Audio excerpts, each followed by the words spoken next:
Dan Bapak Ibu yang kami hormati, kami mohon untuk segera masuk ke dalam ballroom karena seminar sesi kedua akan dimulai.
Ya, saya pasrahkan ke jenengan ini Mas.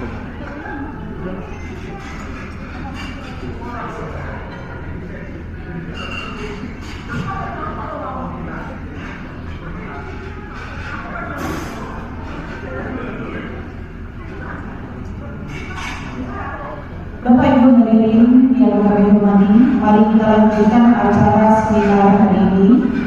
Sebelumnya, selamat kepada pengurus PDUI Komisariat Banyuwangi masa bakti 2026-2029 yang telah dilantik. Semoga dapat menjalankan tugas dengan baik dan selalu diberikan perlindungan oleh Allah SWT. Untuk acara selanjutnya yakni seminar ilmiah sesi 2. Seminar ini terdiri dari 2 materi.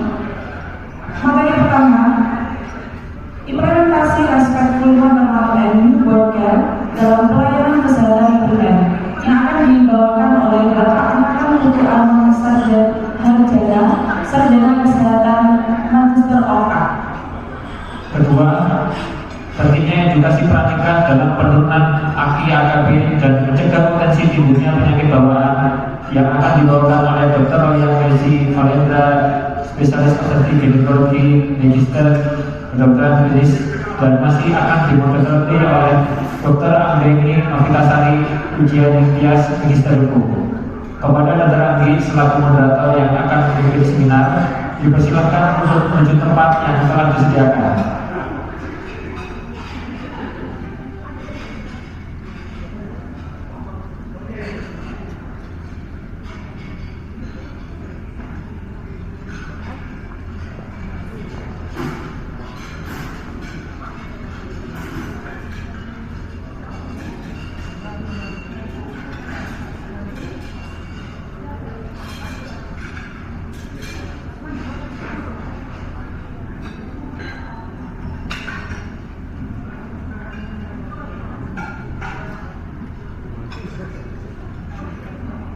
Selanjutnya, waktu dan tempat kami serahkan sepenuhnya kepada moderator.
250 orang ya insya Allah ada di sini ya. Alhamdulillah. Oh, winter ya, sip. Sesi kedua kali ini akan membahas dua hal, yaitu RMFC dan cacing. Oke. Narasumber kita panggil dulu, narasumber kita jauh-jauh dari Bali. Monggo saya persilahkan untuk ke depan Bapak Nakam Putu Anom Harjana, Sarjana Kesehatan Masyarakat, Master of Arts. Pak Anom ini Sarjana Kesehatan Masyarakat dari Universitas Udayana, kemudian melanjutkan pendidikan Master of Arts di bidang Population and Sexual and Reproductive Health di Mahidol University, Thailand. Sekarang beliau aktif sebagai dosen di FKN Udayana dan menjabat juga sebagai Sekretaris Center of Public Health Innovation. Kembali dari Center Udayana ya? Oke. Inovasinya banyak, papernya banyak, bisa ada di Google Scholar, bisa di searching di Google Scholar, karena ilmunya banyak dan peminatannya pada reproduksi dan habits. Oke. Monggo, Pak Anom, saya persilakan 30 menit untuk menyampaikan materi. Monggo. Terima kasih Dr. Andeni atas perkenalannya. Selamat siang Bapak Ibu. Luar biasa. Jadi terima kasih. Jadi sebelum kita mulai mungkin saya izin bacakan pantun terlebih dahulu yang sudah disiapkan dari Bali ya Bapak Ibu ya. Jadi mungkin nanti mohon catatnya. Jalan-jalan ke Banyuwangi, jangan lupa membeli pecel itik. Selamat siang sejawat PDUI, bagaimana kabarnya hari ini? Jadi saya izin berdiri ya mungkin dokter untuk sharing tepatnya ke Bapak Ibu di sini gitu ya. Jadi kalau tadi disampaikan untuk topik kita hari ini adalah RMNC, Respectful Maternal and Newborn Care. Kalau kita lihat memang ini yang disampaikan oleh Ibu Tuti tadi dari Yayasan Project Hope menyampaikan bahwa dari WHO memang ada rekomendasi dan pendekatan baru gitu ya, bagaimana kita sebagai seorang tenaga kesehatan agar bisa memberikan pelayanan yang menghormati pasien kita seperti itu. Nah dalam hal ini konteksnya adalah kesehatan ibu dan anak, terutama ibu hamil, ibu melahirkan dan juga bayi baru. Yang tujuannya adalah untuk mencegah kematian ibu dan anak. Oke. Nah kalau kita lihat Bapak Ibu, jadi sebenarnya alasan kenapa kira-kira masih banyak ibu atau yang enggan untuk datang ke layanan kesehatan, ini penyebabnya ada beberapa hal Bapak Ibu. Pertama adalah karena memang pasien itu tidak diajak secara aktif dalam pengambilan keputusan medis.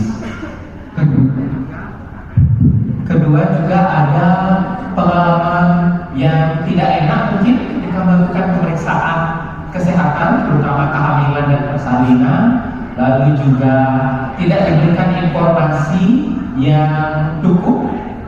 Ada juga terkait dengan adanya diskriminasi dari nakes. Nah ini kalau kita lihat di media sosial seringkali keluhan-keluhan pasien, keluhan masyarakat ini banyak sekali terjadi di lapangan. Dan kalau kita lihat sebenarnya keluhan itu terjadi karena perbedaan ekspektasi.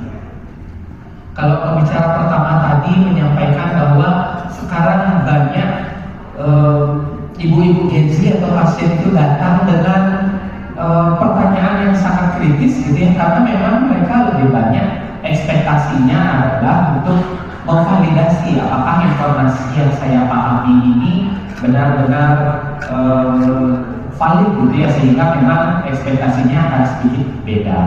Nah, tentu ketika kita sebagai tenaga kesehatan, jika tidak bisa memenuhi ekspektasi pasien, nah ini tentu akan menimbulkan kekecewaan. Nah, karena itu memang bagaimana kita mendorong agar ekspektasi pasien dengan apa layanan yang bisa kita berikan di awal ini bisa disepakati terlebih dahulu. Nah, berikutnya, nah ini adalah studi yang dilakukan bersama teman dari Yayasan Projeko. Ini di tahun 2026. Kenapa kira-kira ibu enggan untuk memeriksakan kesehatannya meskipun layanannya tersedia secara gratis? Beberapa penyebabnya adalah karena memang ketika mengakses layanan gitu ya, ketika si ini mengeluh gitu, kesakitan, tetapi malah mendapat respon yang tidak sesuai harapan. Nah, itu yang pertama. Lalu juga ketika ada waktu persalinan, nah pasien merasa kurang mendapat informasi. Padahal sebenarnya mungkin waktu itu adalah masa observasi, tetapi pasien tidak diberitahu bahwa sedang diobservasi. Jadi pasien merasa nunggu, merasa diabaikan. Nah, seperti itu. Berikutnya juga kalau di puskesmas kadang antriannya lama, jadi harus menunggu, bahkan datangnya periksanya baru siang. Nah, ini permasalahan-permasalahan yang terjadi. Berikutnya, kalau kita lihat apa dampak dari layanan yang diskriminatif, yang merasa tidak dihormati oleh gitu ya, atau oleh pasien.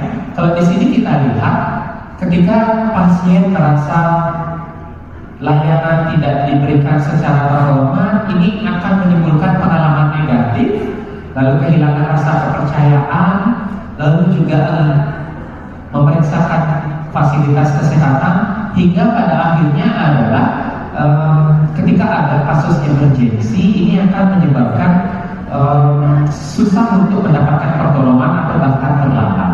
Dan ini secara tidak langsung akan mempengaruhi tingginya angka kematian ibu dan bayi. Jadi kalau kita lihat memang dampaknya tidak secara langsung terjadi, tetapi ada rentetan panjang yang sebenarnya berdampak signifikan. Lalu apa yang dimaksud dengan layanan ibu dan anak yang terhormat atau RNMC gitu ya? Kalau kita lihat dari WHO, ini adalah salah satu pendekatan pelayanan yang tujuannya adalah menghormati martabat, privasi, kerahasiaan dari pasien, termasuk bebas dari segala bentuk kekerasan, termasuk juga perlakuan yang tidak bermanfaat. Nah, ini kalau kita lihat adalah dari continuum of care gitu ya, dari pemeriksaan kehamilan hingga juga masa pengasuhan. Ini harapannya layanan penghormatan pada pasien ini bisa terus diberikan. Kalau kita lihat Bapak Ibu, ternyata beberapa penganiayaan ini bahasanya langsung ditranslate dari Inggris gitu ya. Bahasa aslinya itu mistreatment. Bentuknya ternyata yang selama ini kita pahami lebih ke kekerasan, Bapak Ibu ya. Kekerasan, ada verbal. Ternyata di dalam itu jauh yang lebih sering terjadi, yang sebenarnya bisa menjadi pemicu bentuk ketidakhormatan lainnya adalah pengabaian, termasuk juga komunikasi yang kurang. Dari sampel yang kami wawancarai waktu itu, ada sedikit miskonsepsi dan misekspektasi antara nakes dan juga ibu hamil, terutama kaitannya dengan observasi. Waktu itu adalah si ibu merasa diabaikan, padahal waktu itu momennya sedang diobservasi. Nah, karena nakes tugasnya mungkin karena pasiennya banyak, jobdesknya banyak, kurang menginformasikan kepada si ibu. Jadi si ibu merasa kok saya diabaikan ini di UGD. Nah, itu yang sering terjadi. Nah, karena itu perbedaan ekspektasi ini harus dijembatani dengan komunikasi yang tadi pembicara pertama dari Dr. Heru sudah menyampaikan dengan sangat baik. Berikutnya, kalau kita lihat kerangka dari WHO tentang RMC ini, ada 7 domain yang terkait dengan layanan ibu dan anak yang penuh hormat. Pertama adalah pasien, termasuk di sini ibu dan anak ini memiliki hak untuk bebas dari bahaya dan perlakuan buruk, lalu memiliki hak atas martabat dan kehormatan, lalu hak atas informed consent. Nah, kalau informed consent ini tentu kita di etika medis itu sudah sangat familiar, Bapak Ibu ya. Berikutnya hak atas privasi dan kerahasiaan, bebas dari stigma diskriminasi termasuk kesetaraan, lalu hak atas pelayanan kesehatan yang berkualitas gitu ya, dan hak otonomi. Nah, ini yang berusaha ditekankan lagi oleh WHO, dan dalam hal ini adalah pemberian layanan kesehatan.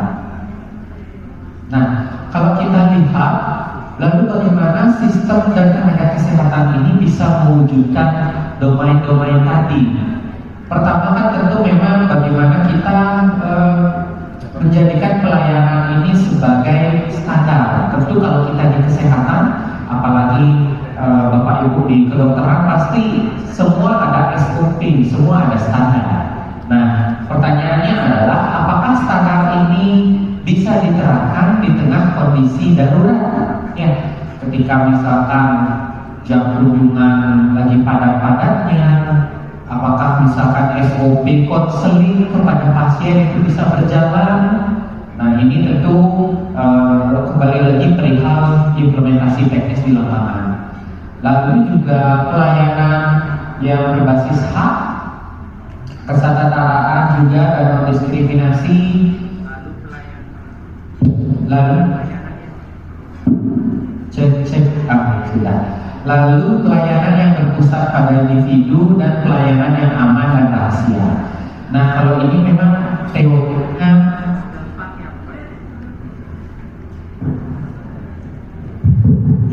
kalau ini memang teorinya cukup gampang ya Bapak Ibu ya di lapangan. Yang jadi persoalan adalah gimana implementasinya.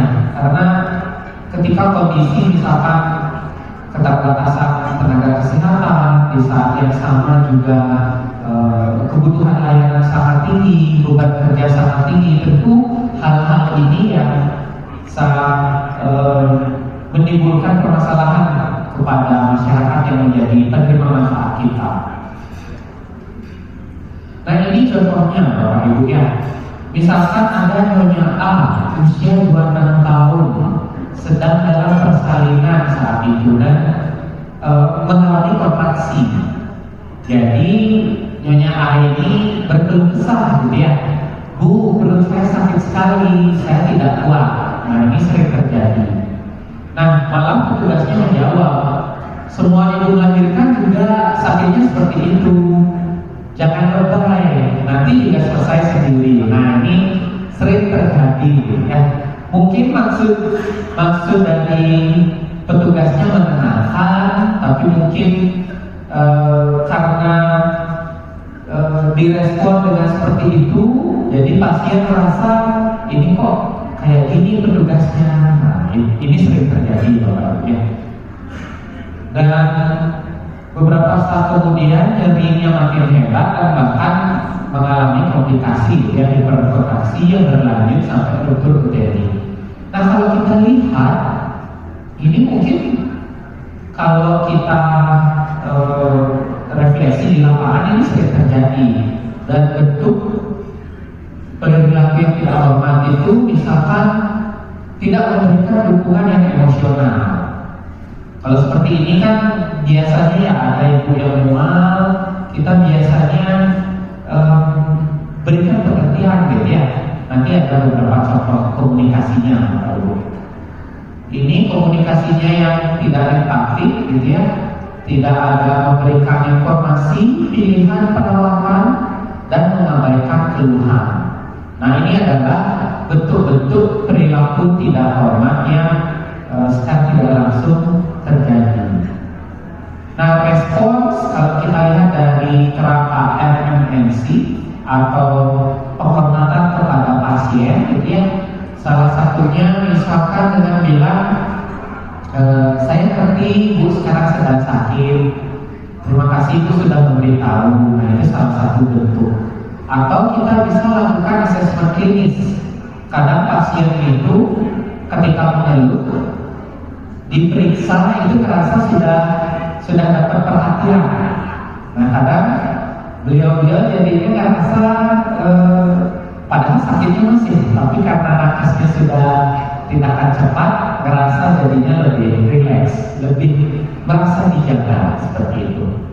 Atau juga bisa menawari bantuan, misalkan tawaran pijit misalkan, atau proses relaksasi gitu ya, atau bahkan yang paling gampang misalkan mau ganti posisi nggak, merek ke kiri, merek ke kanan, ya jadinya ke atas. Nah itu beberapa bentuk respon yang harapannya bisa dilakukan. Memang kalau kondisi seperti ini Bapak Ibu, kita tenaga kesehatan itu kan juga manusia ya. Kadang kita juga capek, kita juga stres. Di rumah mungkin anak, istri, suami juga lagi sakit. Di saat yang sama kita harus berhadapan dengan pasien yang mungkin juga sakit. Nah itu kadang-kadang batasan emosional kita juga secara tidak langsung akan merefleksikan apa yang kita lakukan kepada pasien. Nah, karena itu memang kembali lagi teknik komunikasi ini harapannya bisa benar-benar dijaga sehingga dari sisi profesionalisme sebagai nakes itu tetap bisa berjalan. Nah kalau kita lihat ini hasil survei dari teman dari YPH Yayasan Prodepo. Ini kenapa RMMC ini menjadi isu nasional di Indonesia. Nah kalau kita lihat dari hasil survei yang dilakukan di awal tahun ini, dari 123 ibu yang diwawancarai, ini ternyata lebih dari 80% ini pernah memiliki pengalaman negatif dalam mengakses layanan. Nah pengalamannya apa saja? Nah ini yang menjawab dia, kita kelompokkan lagi, kita tanya. Ternyata ini yang tidak memberikan dukungan emosional. Kami gali lagi, maksudnya seperti apa? Nah seringkali merasa diabaikan. Ketika misalkan si ibunya ngeluh, anaknya sakit, ngeluh misalkan ada kendala medis, tidak diberikan informasi yang membuat si pasien ini nyaman. Nah ini yang menjadi alasan pertama. Berikutnya juga sukar untuk bertanya. Nah biasanya sukar untuk bertanya ini muncul ketika si ibu atau pasien ini melihat nakesnya mungkin sibuk, atau mungkin dari ekspresinya mungkin jawabannya agak ketus, jadi ibunya enggan untuk bertanya. Nah gitu. Jadi sebenarnya ada beberapa tahapan. Berikutnya juga waktu tunggu yang lama, ruang bersalin ramai. Nah kalau kita lihat ruang bersalin ini kan erat kaitannya privasi. Ada beberapa responden yang kami wawancarai katanya ruang bersalinnya cukup terbuka, dekat dengan toilet umum. Jadi ketika proses bersalin itu ada pasien lain yang lalu lalang. Nah itu membuat si pasien ini merasa tidak nyaman. Dan alasan-alasan lain yang memperkuat apa pengalaman buruk yang dirasakan oleh pasien ini. Kita gali lagi. Lalu kalau kita lihat, tenaga kesehatan pernah mencederai prinsip RMC. Jadi ketika kita survei, kita berikan juga edukasi. Prinsip RMC itu misalkan ada 7 tadi gitu ya, hak untuk mengambil keputusan, lalu hak terbebas dari stigma diskriminasi. Dari 7 ini kita tanyakan, ternyata dari 200 responden yang kita survei, lebih dari setengahnya itu ya, hampir 3/4-nya itu menjawab pernah. Dan jumlah komponen RMC yang disederai yang ada 7 domain tadi ternyata cukup banyak, lebih dari 1-3 komponen. Nah, ini menunjukkan bahwa memang ada ekspektasi dari si pasien yang memang belum bisa dipenuhi oleh kita sebagai nakes, yang membuat pasien itu merasa diabaikan.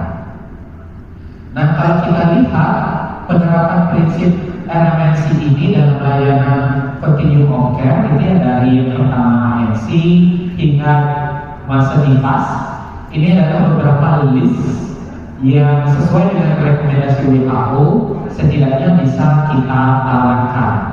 Pertama, ketika ANC misalkan memberi 3S gitu ya, senyum, sapa, salam, lalu memperkenalkan diri, menjelaskan pemeriksaannya, meminta info concern gitu ya, memberikan kesempatan bertanya, menghargai pilihan ibu dan privasi.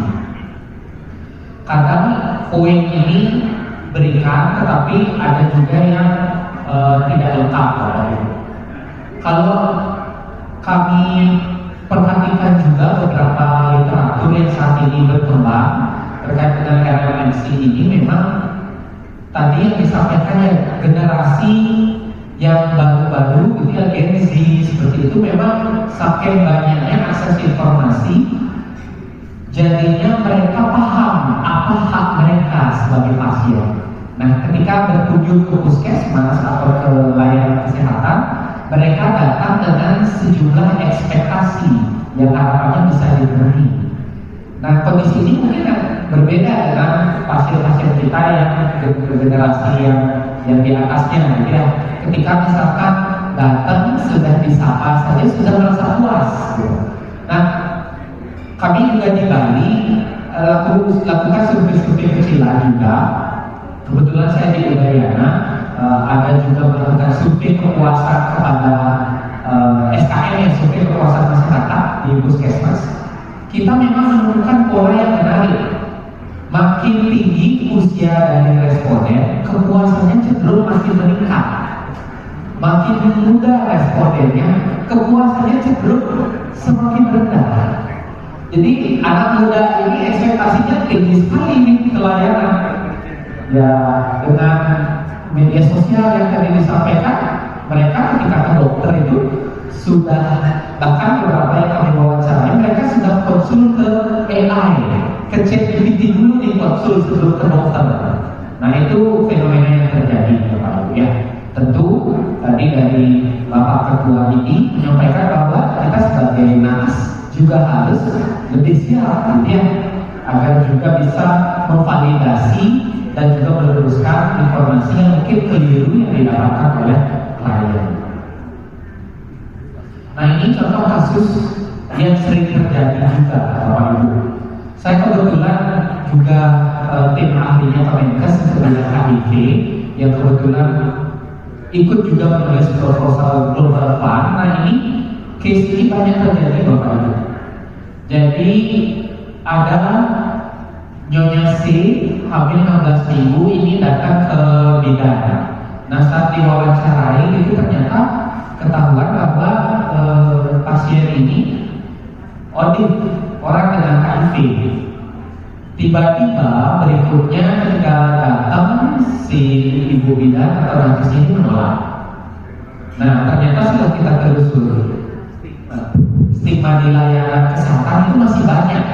Alasannya seringkali karena bukan tidak tahu, tetapi mungkin karena ketakutan. Ya. Tiba-tiba pasien yang datang HIV, tiba-tiba pakai sarung tangan langsung APD lengkap.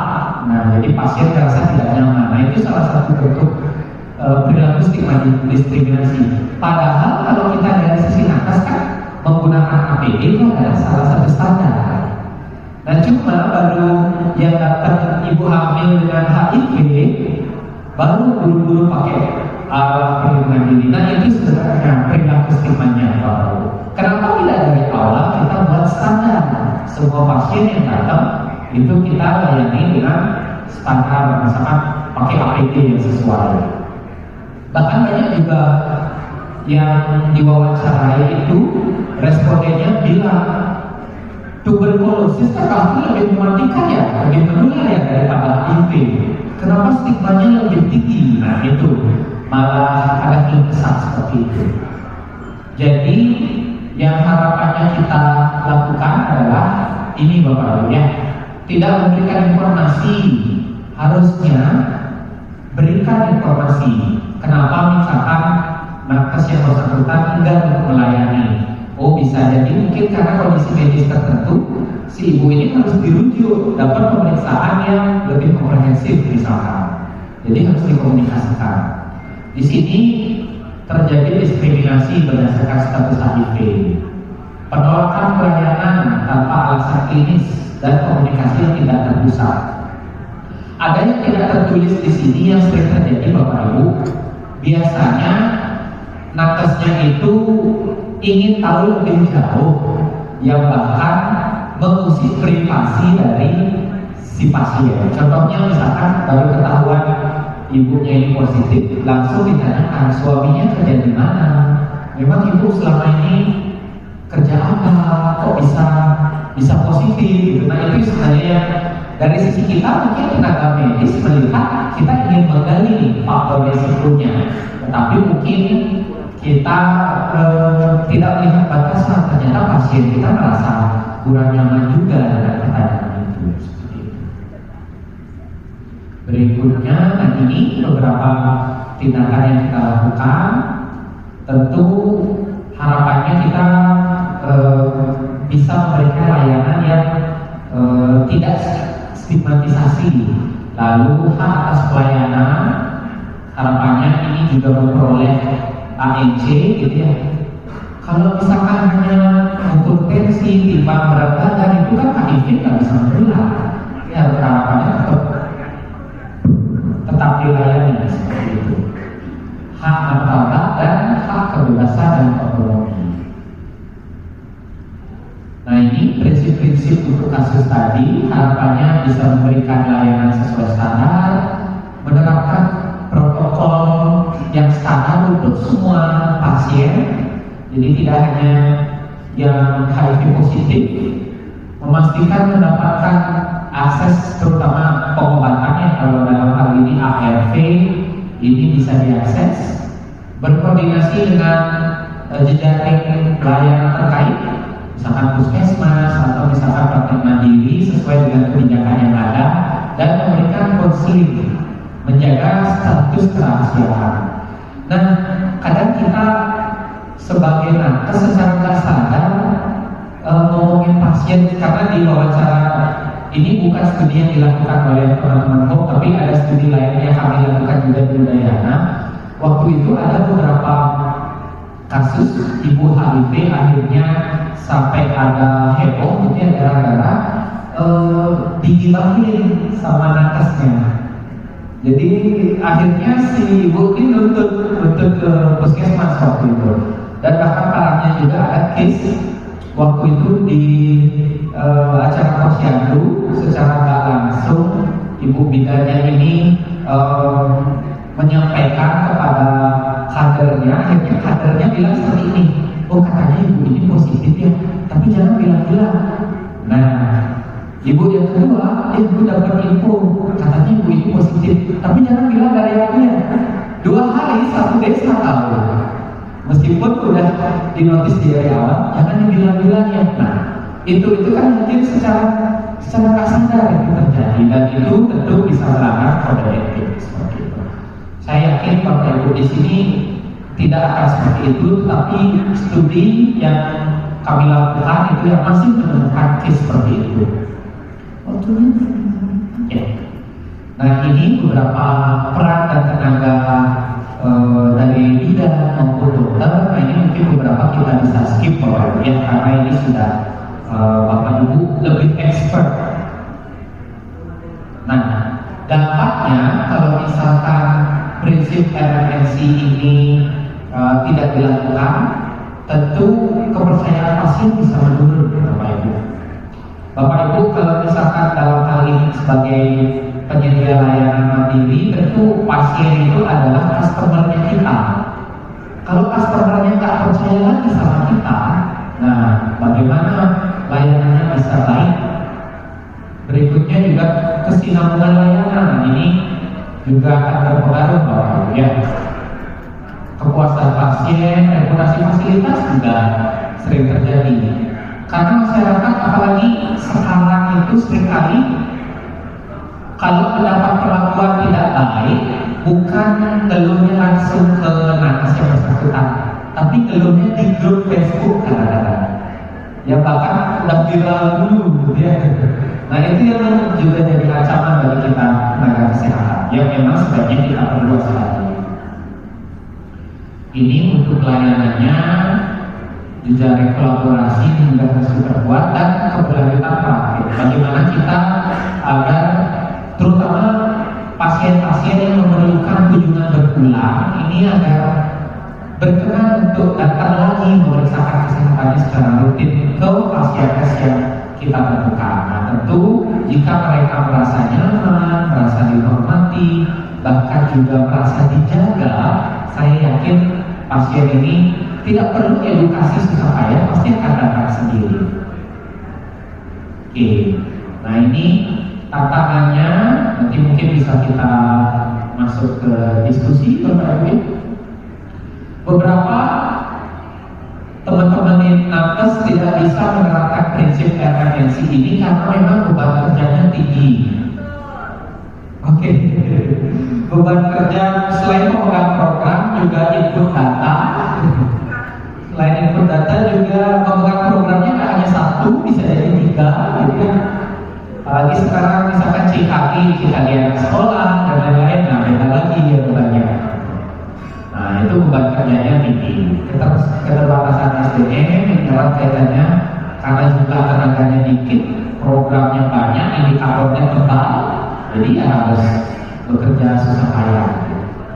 Kurangnya fasilitas pendukung privasi, ini mungkin saya yakin di Banyuwangi sedikit ya seperti ini ya, karena kan fasilitas pasti sudah privasi, ruang bersalin pasti tertutup gitu ya. Tapi di daerah-daerah lain masih terjadi. Budaya patrilineal, pengambilan keputusannya masih laki-laki atau bahkan masih berdua. Harus tunggu keluarga besar dulu, baru bisa operasi atau enggak. Nah itu masih terjadi di beberapa daerah. Kurang komunikasi dan lain-lain, dan lain-lain inilah yang nanti kita bisa identifikasi. Nah, oke, jadi ini kesimpulannya Bapak Ibu. Jadi prinsip RMNC ini bukanlah hal yang baru, ini sudah ada dari dulu. Tetapi karena WHO melihat negara-negara selama ini hanya fokus pencapaian target indikator tanpa mempertimbangkan apakah pasien yang diberikan layanan ini merasa dihormati atau tidak, merasa puas atau tidak. Karena itu prinsip RMNC ini mulai lagi digalakkan. Jadi harapannya indikator program secara angka tercapai dan juga masyarakat yang menjadi angka-angka itu juga merasa puas. Karena prinsipnya dari angka indikator itu ada kehidupan yang harus kita jaga. Dan harapannya kita sebagai nakes kita bisa menjaga itu semua. Baik, mungkin demikian yang dapat saya sampaikan Bapak Ibu. Mungkin ini adalah hal penting. Jadi harapannya kita sebagai nakes itu bisa mendengarkan, menghormati, menjelaskan, dan juga bisa mendampingi setiap pasien kita dengan baik. Dari saya mungkin seperti itu. Terima kasih banyak Bapak Ibu. Wassalamualaikum warahmatullahi wabarakatuh. Menarik banget. Karena saya agak merasa tertampar terutama yang tadi kalimat yang dimana mengejar indikator. Ya, maaf ya saudara saya salah. Iya. Baik. Sebelum jenengan bertanya, ditulis dulu, disimpan dulu. Kita panggil narasumber kedua, Dr. Roya Mehdi Favendra, spesialis opsi, magister kedokteran klinis. Dr. Roya ini pendidikan dokternya di UB, Universitas Brawijaya, dan spesialis opsinya dari Universitas Airlangga. Gitu ya dok.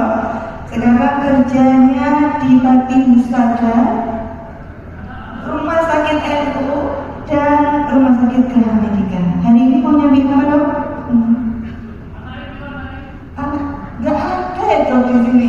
Anaknya berapa dokter? Anaknya berapa dokter? Dua. Monggo, hari ini mau menyampaikan apa dok? Siang ini saya akan menyampaikan terkait mungkin kembali ke masalah utama kita di bagian osin, di mana angka kematian ibu itu cukup tinggi. Kenapa kita bilang cukup tinggi? Kita pasti kalau melihat sesuatu itu kita cenderung membandingkan. Nah, angka kita ini cukup tinggi dibandingkan negara-negara tetangga. Dan di mana hal ini negara tetangga itu sudah berguna mungkin beberapa tahun yang lalu ya, atau beberapa belas tahun yang lalu mereka sudah berguna dan menunjukkan hasil yang signifikan. Sedangkan kita berguna, tetapi hasilnya kok sepertinya memang tidak cukup signifikan. Jadi terkait hal itu bahasan saya siang hari ini tentang edukasi kepada calon ibu ya, terutama ya, dan mungkin ada beberapa screening yang harus kita lakukan, karena kita menyelesaikan masalah itu bukan menunggu masalah yang datang lalu kita selesaikan, tapi setidaknya kita harus cari tahu originnya di mana sebelum masalah itu muncul. 30 menit cukup ya dok? Oke, mohon.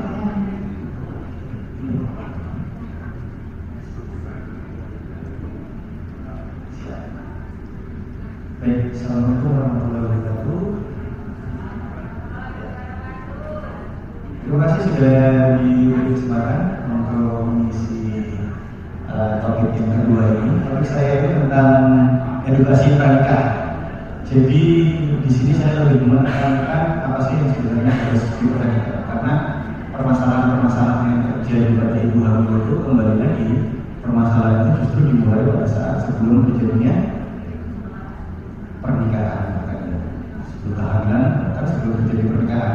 Mungkin sebenarnya ibu-ibu itu sudah ada masalah di sebelum dia hamil. Nah, di sini kita akan berdiskusi terkait hal tersebut. Oke. Ya, ini ada kasus skenario yang nyata dan bahkan mungkin sering yang dialami dari teman-teman Jawa Timur. Ini kasus dari IGD. Nyonya S usia 24 tahun, pergi ke hamilan pertama, usia hamilan 34 minggu. Pasien ini datang dengan keadaan tidak sadar dan tekanan darahnya 180/120. Diperiksa pakai uri, ternyata hasilnya positif 2, dan pasien ini mengalami gejala. Kira-kira dari dokter sejawat? Ya, tepat sekali. Kita semua tahu, ya, ini eklamsia. Tapi yang menjadi pertanyaan, kita tahu nggak sih sebenarnya kenapa kok pasien ini terjadi eklamsia? Itu yang seharusnya ada di benak kita. Karena kita semua juga mempelajari terkait suatu penyakit seperti ini, hasilnya seperti ini, dan kita belajar untuk mengobati. Nah, di sini saya ingin menekankan lebih kepada origin, kenapa kok bisa kasus seperti ini terjadi. Jadi saat dianalisa ulang di pasiennya, saat ditelusuri ternyata pasien ini memiliki riwayat hipertensi keluarga, namun tidak pernah ditanyakan, dan body mass index pranikah tidak pernah dicek, dan pasien ini juga tidak pernah mendapat konseling kesehatan sebelum menikah.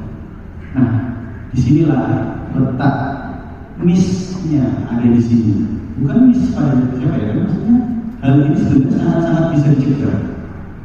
Karena yang seharusnya terjadi jika semua ini diketahui pada saat pasien sebelum nikah mungkin bahkan ya, atau sejak awal kehamilan, faktor resiko kenapa kemudian bisa terjadi eklamsia ini sangat bisa dikelola sejak awal.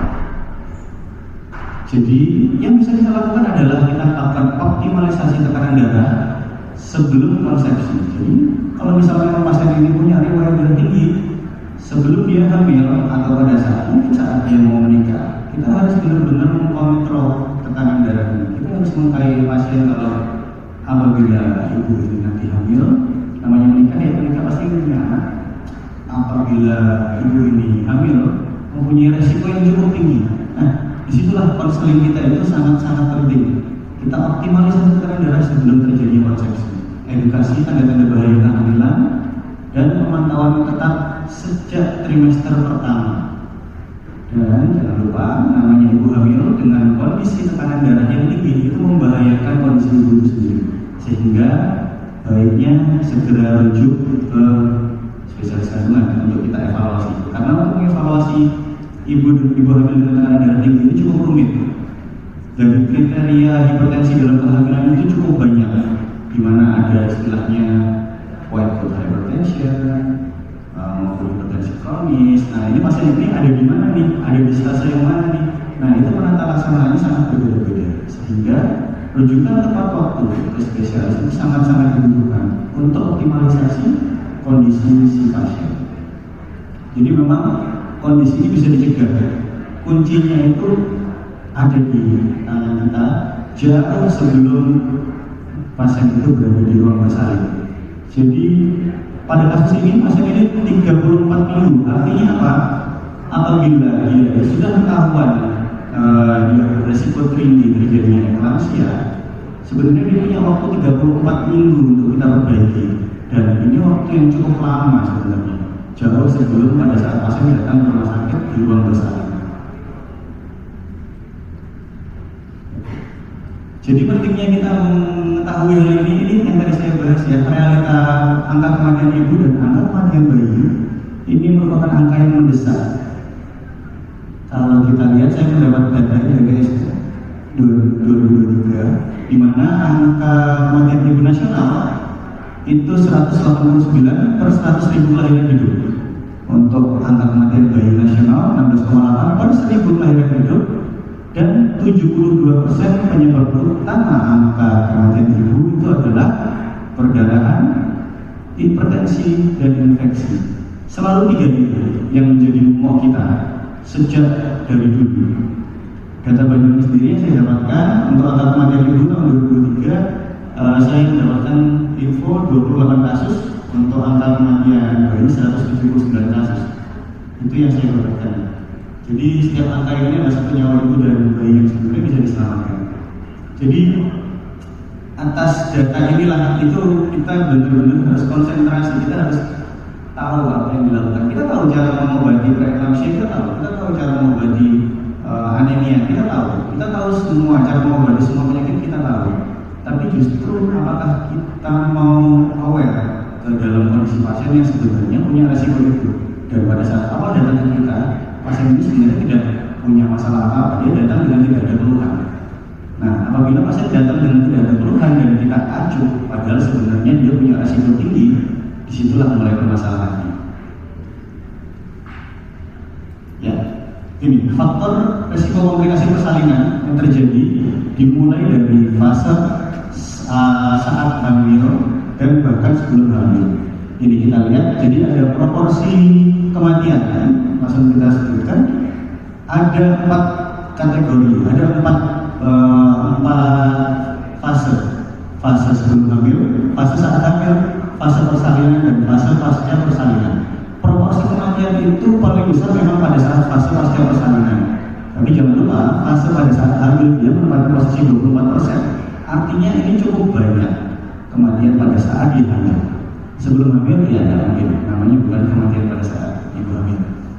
Jadi pada saat hamil, proporsi kematian ini menempati angka 24%, dan pada saat persalinan 36%, dan pasca persalinan itu 40%.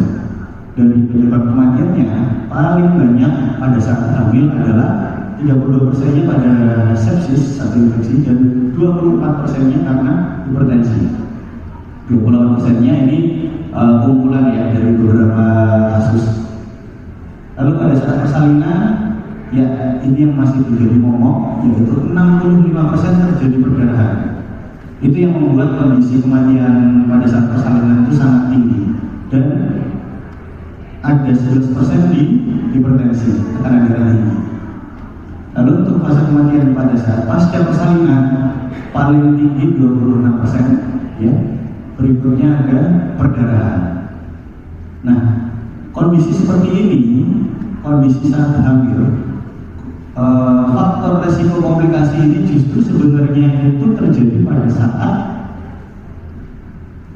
awal kehamilan, bahkan saat dia sebelum hamil. Jadi faktor resikonya itu sebenarnya sangat-sangat bisa kita cegah. Apa saja faktor resiko? Ya, pasien sebelum hamil, faktor resikonya adalah 23,9% wanita usia subur ini dia mengalami anemia. 21,3%-nya dia wanita usia subur mengalami hipertensi, dan 14,5%-nya wanita usia subur mengalami kekurangan energi yang kronis. Lalu pada saat hamil, ternyata banyak ibu hamil ini dia mengalami anemia, tapi dia nggak sadar. Kenapa? Karena memang tidak ada keluhan. Keluhan itu akan muncul pada saat kondisinya sudah terjadi gawat darurat, pada saat dia butuh pertolongan segera, baru keluhannya muncul. Tapi pada saat awal hamil dia nggak sadar, dia nggak tahu. Saya baik-baik saja, dok. Iya, memang baik-baik saja karena pada saat itu belum ada keluhan. Nah, ternyata faktanya 40% ibu hamil itu mengalami anemia, dan 12,7%-nya mengalami hipertensi. Jadi disinilah fokus kita untuk menangani kematian pada saat persalinan, kematian pada ibu hamil atau angka kematian ibu.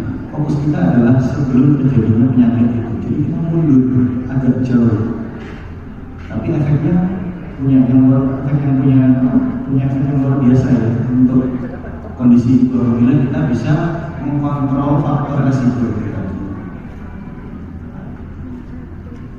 Nah, untuk deteksi dini faktor resiko ini memang belum optimal. Kita harus mengakui kalau deteksi dini kita itu belum optimal. Kenapa? Karena kalau kita melihat dari angka kematian itu masih tinggi. Artinya apa? Ya, kita harus mengakui kalau memang belum optimal. Nah, dari data yang saya dapatkan, ini di tahun 2020, ya, tahun 2020, 85% ibu hamil itu dia ANC, bagus sebenarnya, angkanya cukup bagus. Ada rata-rata 80%, tapi dari 85% ANC ini hanya 2,7% yang dilakukan pemeriksaan 10P. Nah, bisa dilihat di situ. Artinya apa? Kebanyakan pasien hamil datang lewat, ada dulu, tidak ada, oke, kita anggapnya bagus, aman. Padahal tidak. Padahal seharusnya kita yang harus aktif mencari apa nih faktor resiko, apa nih puzzle-puzzle yang hilang ini, sebenarnya itu. Tapi kalau kita hanya terlalu fokus sama keluhan pasien, ya nggak akan ada perubahan, ibaratnya seperti itu. Karena ini yang terjadi nih. Ternyata dari data yang didapatkan 2,7% ini yang diperiksa 10 itu hanya 2,7%. Sisanya hanya lewat-lewat aja. Gitu. Jadi pesan kunci perang itu dimulai justru sebelum kehamilan. Jadi kalau bersalin ini bukan tempat pertempuran pertama ibu-ibu hamil. Itu yang perlu diketahui. Intervensi terbaik adalah intervensi terbaik terjadi 3-6 bulan sebelum konsepsi. Dan dokter umum dan juga bidan ini adalah depan yang bertemu calon pengantin jauh sebelum mereka melakukan persalinan ataupun hamil. Jadi ada fase pernikahan ini penting kita melakukan screening, edukasi, optimalisasi gizi. Gizi ini jangan disepelekan. Gizi ini merupakan suatu PR yang penting ya. Bahkan di negara kita gizi ini merupakan suatu fokus tersendiri, sehingga sampai ada program-program juga ya untuk memenuhi gizi itu ya. Oke. Lalu fase prakonsepsi, manajemen resiko, ini pengendalian penyakit kronis. Kalau pasien ini sebelum hamil dia punya riwayat tekanan darah tinggi, ini kita harus kontrol. Pasien ini sebelum hamil punya gula darah yang tinggi, kita harus kontrol. Jangan sampai, sebenarnya ya idealnya jangan sampai dia hamil duluan sebelum semua penyakitnya si pasien ini dia terkontrol. Lalu fase ketiga, kehamilan sehat, ANC berkualitas dengan deteksi dini komplikasi yang mungkin terjadi. Dan yang fase terakhir, ibu dan bayi selamat, angka kematian ibu dan juga angka kematian bayi turun, sehingga generasi juga bebas stunting. Jadi konsep dasar kenapa kok pranikah ini golden period, karena dari kondisi sederhana yang dimana ibarat hanya kekurangan energi kronis saja ataupun anemia, efek jangka panjangnya itu cukup besar.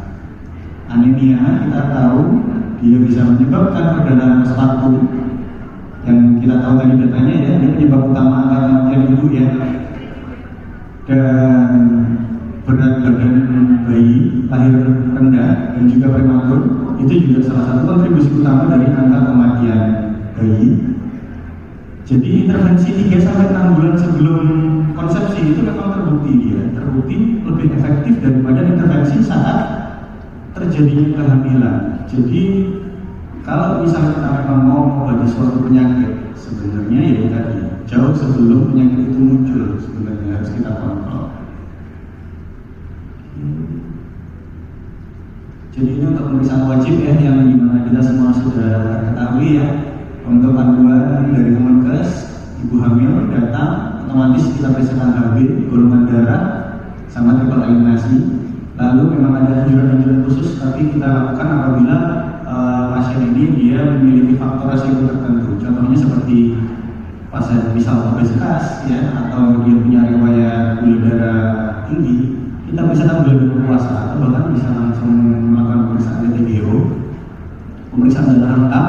Ini kita lakukan apabila kita tahu nih pasien ini anemia. Anemia itu ada macam-macam. Secara keilmuan kita tahu anemia itu tidak cuma anemia kekurangan zat besi aja, tapi banyak tuh model-model anemia itu. Nah kita harus tahu ini anemia yang mana, karena setiap anemia memiliki intervensi yang berbeda-beda. Terus fungsi tiroid ya, apabila pasien memang punya riwayat hipertiroid. Lalu pemeriksaan torch ini kita lakukan apabila hanya indikasi saja. Jadi prinsipnya juga kita melakukan pemeriksaan pasien, kita care kepada pasien, tapi jangan terlalu over testing untuk pemeriksaannya.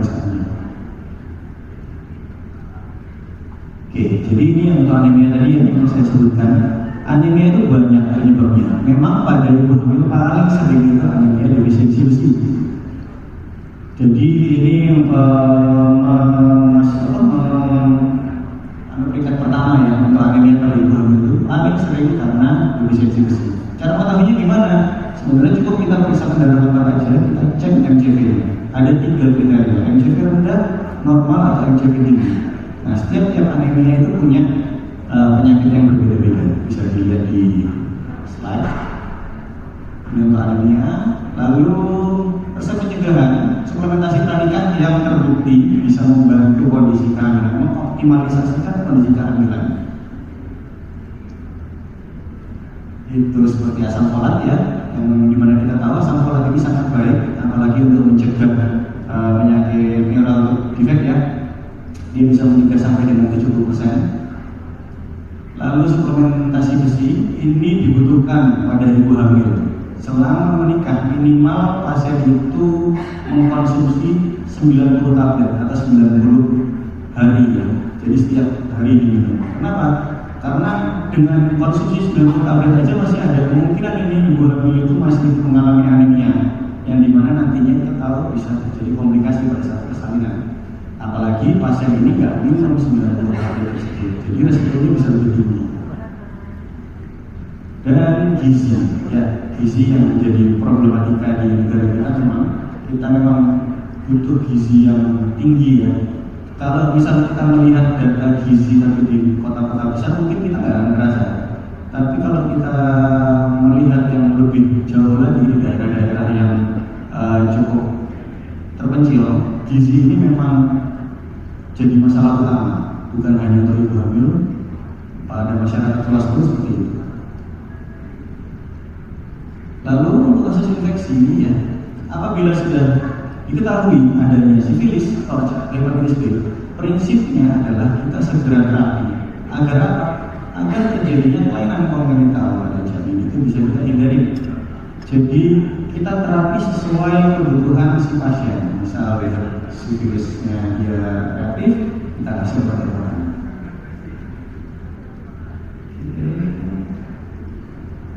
Ya. Lalu jangan lupa untuk kolaborasi lintas Jawa. Prinsipnya kita harus tahu kapan harus merujuk. Jadi seperti yang di materi pertama tadi adalah keterlambatan rujukan itu juga merupakan kontributor pada kasus angka kematian ibu ya, pada kasus AKI. Jadi kita harus tahu kapan harus merujuk. Kelainan jantung, obesitas, penyakit autoimun maupun usia di atas 35 tahun, kita harus merujuk, jangan ragu untuk merujuk. Karena merujuk ini bukan berarti menyerah ya, tapi ini tindakan profesional yang menyelamatkan si ibu. Kondisi jantung terutama, kelainan jantung ini sangat-sangat vital. Ibu hamil dengan kondisi jantung yang parah ya, atau penyakit jantung, itu survival rate si ibunya sendiri sangat-sangat rendah. Jadi kita harus hati-hati. Bahkan kita mungkin berkolaborasi dengan spesialis jantung juga ya, untuk mengetahui apakah ibu ini layak hamil atau tidak. Bahkan sudah sampai di titik itu, layak hamil atau tidak. Kalau memang tidak layak hamil, jangan dipaksakan untuk hamil. Lalu ini ya, anamnesis saja. Apabila pasien ini sudah hamil, datang ke kita sudah hamil, kita belum sempat melakukan edukasi pranika, tapi pasien sudah hamil duluan, dan kebanyakan kasus memang seperti ini ya, dan kita sudah hamil duluan. Jangan lupa kita lakukan anamnesis yang tajam. Kita harus tahu apa faktor-faktor resiko yang bisa menyebabkan komplikasi pada kehamilan. Jadi di buku KIA itu ada, misalnya mengutip dari buku KIA, banyak yang memang harus dievaluasi, mulai bahkan kehamilan pertama saja itu sudah masuk resiko sedang. Ingat, tidak ada kehamilan yang normal, semua kehamilan itu beresiko. Makanya kita menyebutnya kehamilan resiko rendah atau kehamilan resiko tinggi. Tidak ada yang namanya kehamilan normal, itu tidak ada. Karena kehamilan itu sendiri itu juga sudah merupakan suatu kondisi gawat darurat.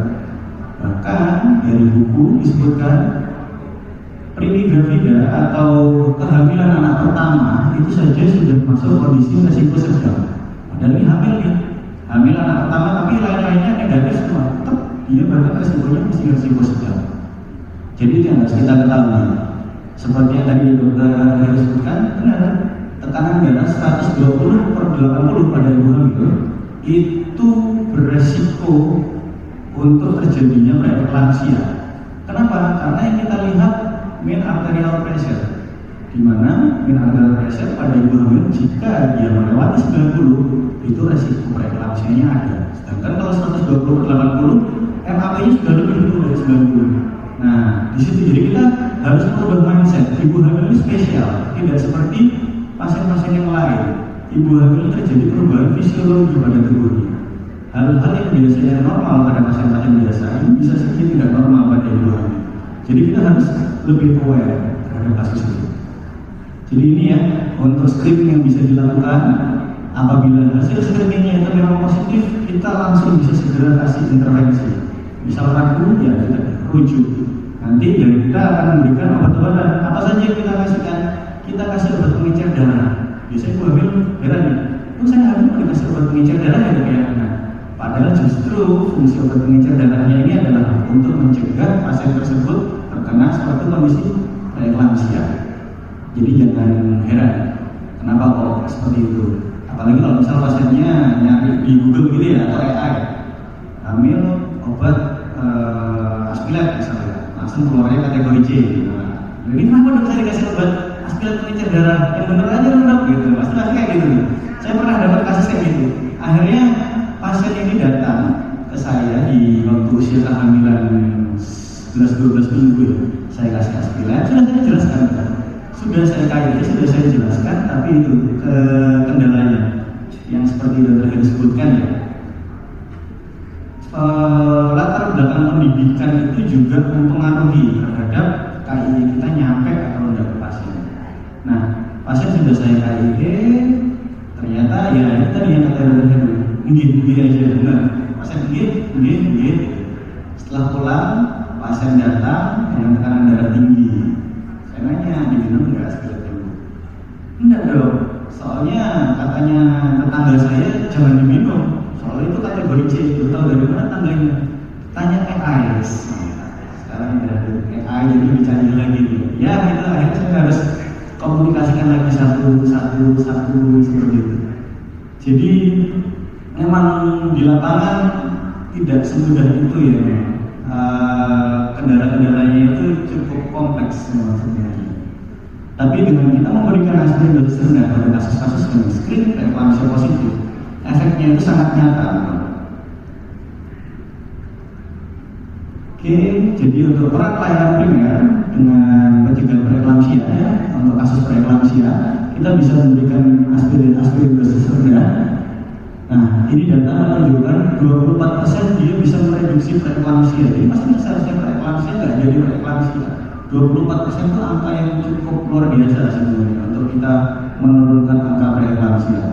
Lalu pemberian kalsium paling nggak minimal 1 gram itu juga penting, apalagi pada daerah-daerah dengan asupan gizi yang rendah. Oke, kita kembali ke data yang tadi. Kita panjang lebar fokus untuk merawat si ibu. Apa sih sebenarnya fungsinya? Karena efek kematian ini dia memiliki domino effect. Domino effect mana? Yes, yang jelas ke bayinya. Artinya pasien hamil dia terjadi hipertensi, kita tidak bisa menunggu sampai kehamilan itu akhir. Akhirnya apa? Yang jelas kondisi-kondisi seperti ini kita harus segera melahirkan bayinya. Untuk life saving bayinya maupun life saving si ibunya. Tapi efeknya apa? Kondisi-kondisi yang pasien belum cukup umur, cukup bulan, di mana dia harus dilahirkan, ya dia meningkatkan resiko janin lahir rendah berat badannya dan juga prematur. Di mana BBM dan juga prematur ini dia meningkatkan resiko angka kematian bayi. Jadi ibu hamil yang tidak tertangani dengan baik dia memang membuat domino effect ya istilahnya bayi. Ini lalu ini saya ada contoh kasus lagi berikutnya, pasien perempuan 20 tahun datang untuk surat keterangan sehat, jadi belum hamil ya. Dia masih mau menikah dengan BMI 3, konjungtiva pucat akral hangat dengan tekanan darah sekian. Hasilnya menunjukkan HB 7,8 dan triple eliminasi negatif. Kira-kira diagnosis kerjanya apa? Iya, anemia saja kira-kira? Betul, anemia dan obesitas. Potensial resiko apa yang kira-kira bisa terjadi pada pasiennya? Anemia tadi menyebabkan perdarahan, betul, perdarahan pasca persalinan. Bahkan anemia yang berat dia bisa membuat kondisi janinnya itu hidrofetalis, bisa sampai meninggal kondisinya. Nah, inilah memang yang harus menjadi mindset kita. Kita tahu diagnosis kita. Setelah kita tahu diagnosis, jangan buru-buru kita kasih ke terapi dulu, jangan. Kita harus pola pikirnya kita harus tahu nih kita dan potensial resiko pada pasien ini apa. Yes, dia anemia, ada risiko perdarahan. Yes, dia BMI-nya tinggi, obesitas. Artinya dia ada risiko apa? Ada risiko preeklamsia. Dan jangan lupa dengan kondisi obesitas, artinya dia ada potensial risiko terjadinya peningkatan gula darah. Sehingga dia muncul nih, kalau bisa diperiksakan TTGO mungkin hasilnya tinggi, sehingga dia terjadi diabetes gestasional. Lalu ya hanya dari data sini kita sudah dapat 3 faktor penyebab utama kematian: hipertensi, perdarahan, maupun untuk kematian janin gula darah tinggi.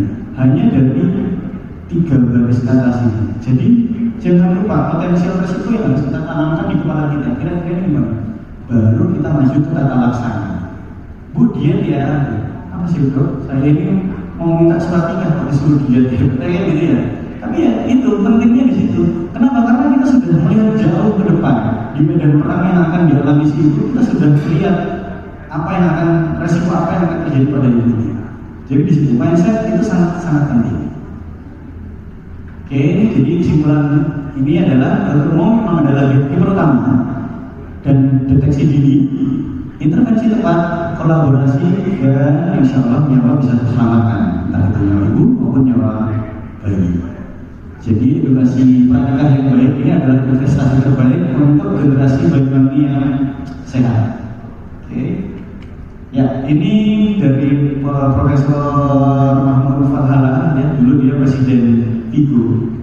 Kalau kata-kata beliau ini menggema di kalangan para obstetrician. Ya, women are not dying because of the disease you cannot treat. Jadi wanita hamil ibu ini dia nggak meninggal karena penyakit yang tidak bisa kita lakukan. Enggak.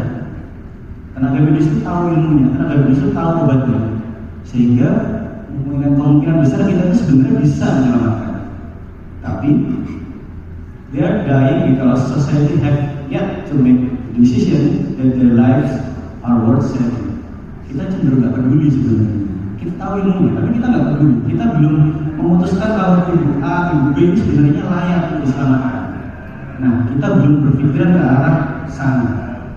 That's why ibu hamil itu bisa meninggal. Jadi bukan karena penyakit yang nggak bisa kita atasi sebenarnya, tapi karena mindset kita mungkin yang harus diperbaiki. Oke, terima kasih atas perhatiannya. Assalamualaikum warahmatullahi wabarakatuh. Tepuk tangan bertemu buat dokter yang oke. Dari slide presentasi tadi ada koreksi sedikit dokter. Untuk kematian ibu tahun 2005 pada kami 28 kasus kematian ibu. Oh, kalau 2023 oh, siap. Baiklah. Ada pertanyaan saudara-saudara? Monggo, Pak berkerudung biru silakan ke tengah. Di tengah, Mbak. Mohon izin, sebelumnya saya bukan dokter, tapi saya bidan di Klinik Brawijaya. Ada yang perlu saya tanyakan dokter? Ada ibu hamil G1 trimester 1 datang ke vaskes dengan BMI normal, tetapi HB di bawah 11. Kemudian kita lakukan observasi selama 4 minggu, HB-nya tetap di bawah 11. Nah, kita sudah KIE untuk memberikan FE dan untuk gizi. Kemudian untuk vaskes, kapan kita bisa melakukan rujukan ke dokter spesialis? Terima kasih. Ya, baik. Terima kasih atas pertanyaannya. Jadi prinsip untuk kasus anemia ya, terutama ya.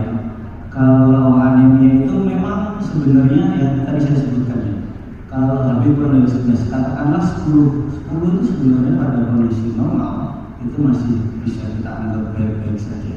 Tapi benar tidak pada ibu hamil. Kenapa? Ibu hamil ini dia nanti akan sharing istilahnya ya, sharing HB dengan si bayinya. Kenapa kok bisa sharing? Ada penambahan volume cairan tubuh pada ibu hamil.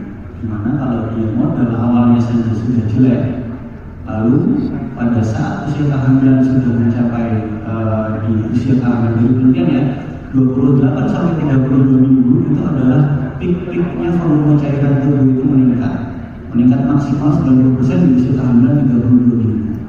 Artinya dengan modal HB yang rendah, apabila jumlah cairannya itu makin banyak, pasti akan jadi encer. Kayak kita bikin teh ya, kayaknya hanya kopi gitu ya, mungkin kopi 1 sendok, airnya 1 cangkir, dia akan kental. Tapi air itu nanti akan ditambah menjadi 1 gelas besar, pasti kopinya akan lebih encer. Prinsipnya seperti itu. Nah, kapan kita harus merujuk? Apabila dari literatur menyebutkan dalam waktu 4 minggu tidak ada perubahan dengan terapi yang adekuat. Jadi terapi adekuat itu bukan hanya tablet saja ya, bukan hanya tablet tambah darah, tapi gizinya itu harus diperbaiki. Karena di lapangan itu memang seperti yang Dr. Heru sampaikan ya, meskipun sudah kita ibu obatnya diminum, tabletnya diminum di tablet tambah darah, sudah diminum tapi ternyata gizinya tidak baik.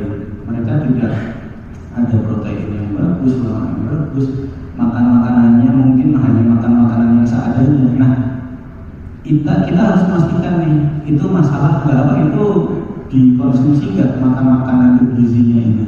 Itu faktor yang nggak bisa kita evaluasi sebenarnya. Kenapa?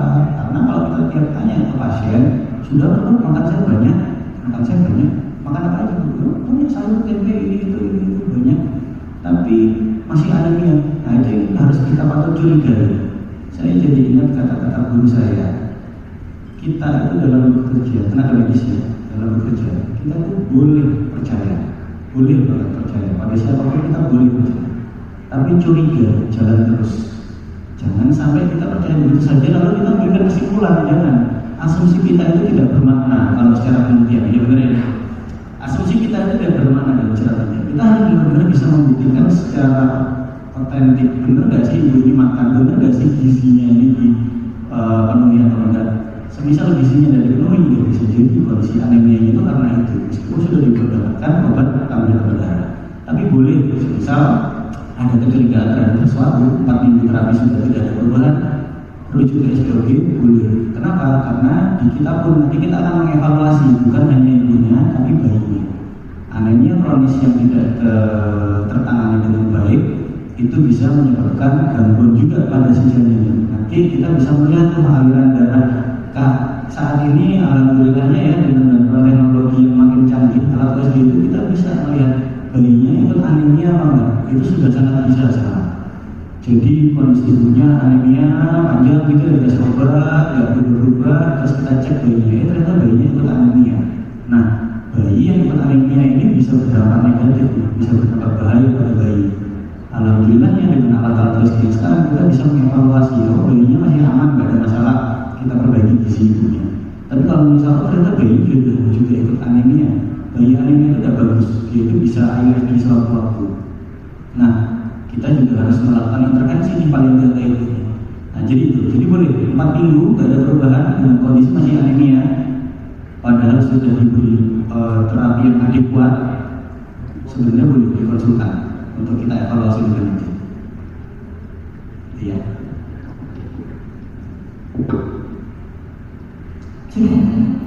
Ada lagi yang mau bertanya, Dokter Fatma monggo.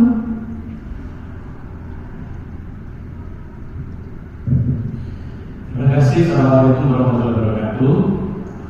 Ini satu kasus pertanyaannya untuk Dr. Oya dan juga untuk bicara yang pertama RMRC.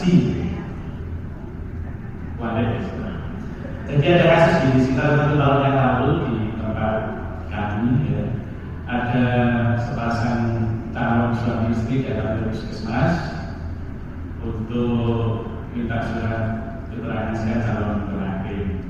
Kebetulan dua-duanya ini kerja di Bali, tapi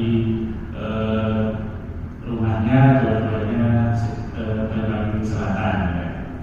Kemudian datang, ternyata calon pengantin wanitanya ini sudah G1, umur kehamilan 30 minggu.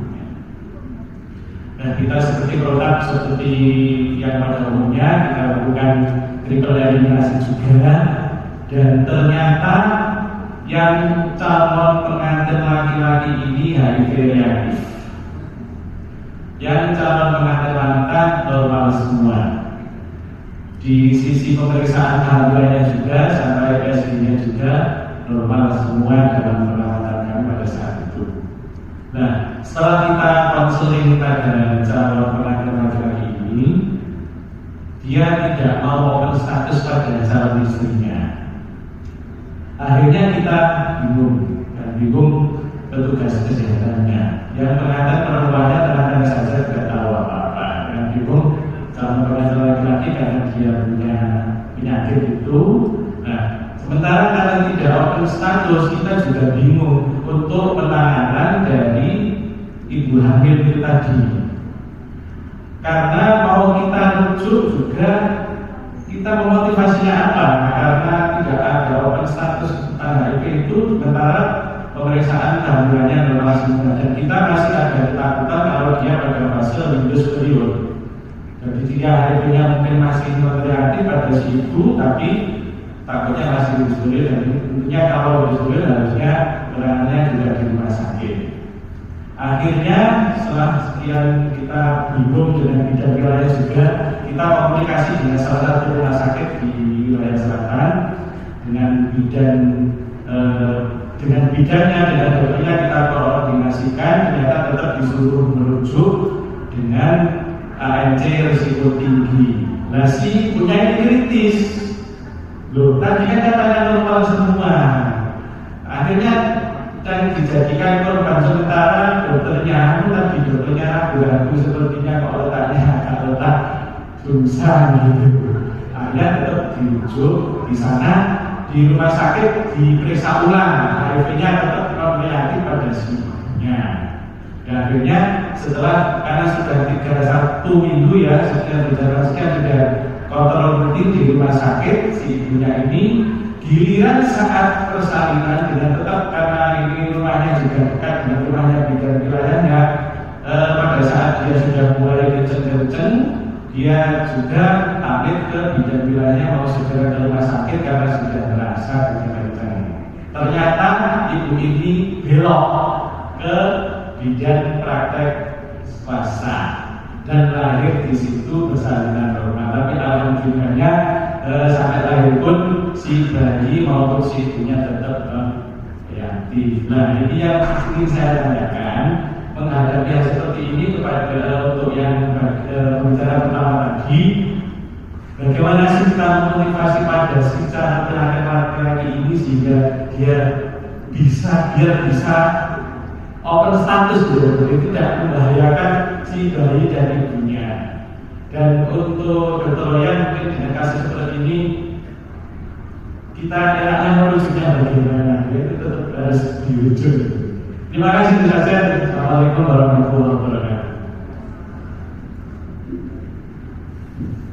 Baik, terima kasih Pak Dokter. Ini case yang banyak sekali terjadi, dok. Tidak hanya yang dokter sampaikan, yang hampir di semua daerah ini case-nya terjadi, dok. Kalau yang biasanya itu polanya seperti ini dari risetnya, tidak hanya yang kami lakukan tapi beberapa. Kalau misalkan yang positifnya perempuan, biasanya kasus kekerasan yang akan terjadi, biasanya akan batal nikah seperti itu, atau bahkan seperti tadi terpaksa misalkan si perempuannya tetap melahirkan, ya akhirnya nggak jadi nikah. Itu case yang pertama. Case yang kedua yang tadi Pak Dokter sampaikan, kalau yang positifnya laki-laki, biasanya seandainya laki-laki pun sudah open status, kecenderungan pasti akan diterima seperti itu. Nah ini sebenarnya kalau kita lihat kenapa sih orang nggak membuka status, itu biasanya karena ada kekhawatiran tadi seperti itu, dok. Dan mungkin mohon informasi juga, ketika misalkan yang laki-lakinya ini positif, apakah didampingi oleh misalkan komunitas yang memang orang dengan HIV positif seperti itu, dok? Biasanya dari beberapa case, ketika proses konseling ini mulai didampingi, biasanya dalam waktu 3 bulan itu mau perlahan untuk membuka status, dan itu memang perlu waktu seperti itu. Dan banyak case juga karena tidak didampingi, apalagi dari kliennya ini luar daerah, itu langsung hilang kontak. Nah itu yang kita khawatirkan, dok. Apalagi dia tahu, oh puskesmas ini udah tahu nih statusnya, dia pindah ke yang lain, dan akhirnya itu ARV-nya nggak jalan seperti itu. Kalau dari program yang ada sekarang, kan untuk audit baru yang ditemukan, harapannya kan same-day ARV ya, sebisa mungkin diberikan langsung pengobatan ARV. Nah tapi kendalanya memang pasien ini masih denial, dia nggak akan mau, apalagi ini posisinya baru calon, katanya nanti membuka status malah nggak jadi nikah gitu. Nah rekomendasinya sih memang harus didampingi didampinginya boleh dari petugas, boleh juga dari komunitas. Tapi memang petugas kembali lagi bebannya sangat luar biasa.